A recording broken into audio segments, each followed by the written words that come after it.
what does this design title mean? Trust me, you're not alone. There is a sea of different design titles and every company has a different one.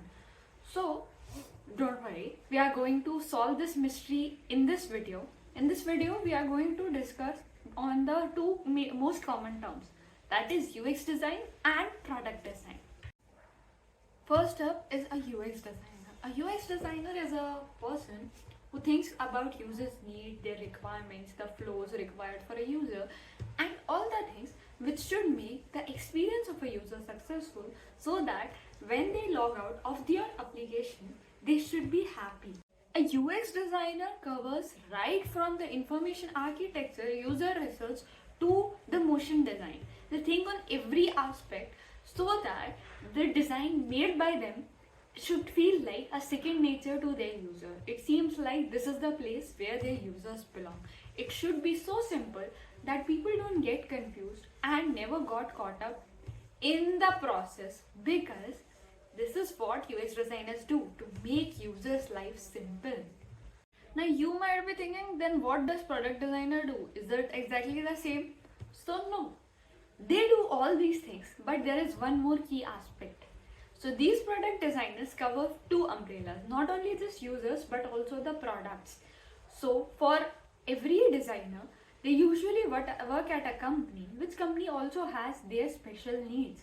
This company wants them to earn revenue, also to ensure that they are better off than their competitor. So a product designer's role includes considering companies' aspects as well, so that it gives them better revenue, ensures that they are the one in the competitor market so that everybody comes to them, and also covers all the aspects of user's experience such that user also comes to them.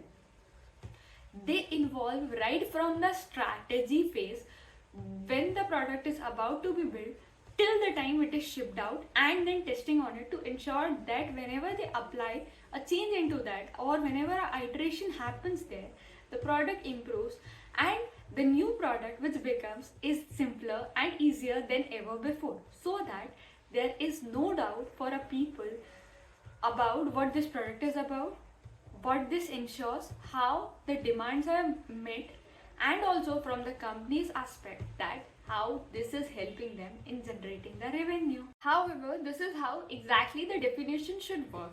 But when we look into the real world, we know that in many product companies, all these definitions overlap and usually the work done is similar. And when this happens, what you have to ensure is to keep in mind that you have to cover the user's umbrella perfectly and ensure that your company gets the maximum benefit out of your work, so that they can also keep working on and improving. So whether you are a UX designer or a product designer, don't get confused in these titles. Ensure that your work is better and that both the company and users benefit out of your work, so that you keep getting new and more challenging work such that everybody grows with you, your company, and most importantly your users. About the impact you make, the problems you solve, and the experiences you create, not just the job titles that you have. So ensure that the problems are all solved, the impact is maximized, and you will enjoy this process. See you in the next video. Till then, bye bye. Thank you.